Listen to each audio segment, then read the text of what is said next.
ভোটে সুবিধা পেতে পশ্চিমবঙ্গে অবৈধ অনুপ্রবেশে উৎসাহ দিচ্ছে তৃণমূল কংগ্রেস। ভারতে পশ্চিমবঙ্গের দুর্গাপুরে আয়োজিত বিজেপির রাজনৈতিক সমাবেশে একথা বলেন প্রধানমন্ত্রী নরেন্দ্র মোদী। আগামী 10 মাসের মধ্যে পশ্চিমবঙ্গের বিধানসভা নির্বাচন অনুষ্ঠিত হবে। এই নির্বাচনকে কেন্দ্র করে রাজ্যটিতে বিজেপির হয়ে প্রচারণা করছেন ভারতের প্রধানমন্ত্রী।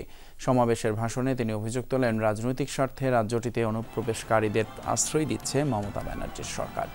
নকল পরিচয়পত্র তৈরি করে তাদের ভোট দেওয়ার সুযোগ করে দেওয়া হচ্ছে বলেও অভিযোগ তোলেন তিনি। এসব অনুপ্রবেশকারীদের বিরুদ্ধে দ্রুতই ব্যবস্থা নেওয়া হবে বলে হুঁশিয়ারি দেন মোদী।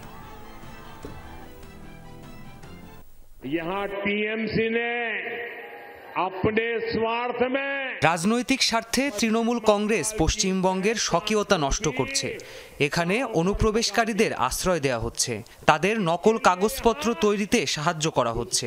তুষ্টিকরণের রাজনীতি করতে গিয়ে সকল সীমা পেরিয়ে গিয়েছে টিএমসি। তবে আমি স্পষ্ট করে বলতে চাই, সকল অনুপ্রবেশকারীদের বিরুদ্ধে ভারতের আইন অনুযায়ী ব্যবস্থা নেওয়া হবে।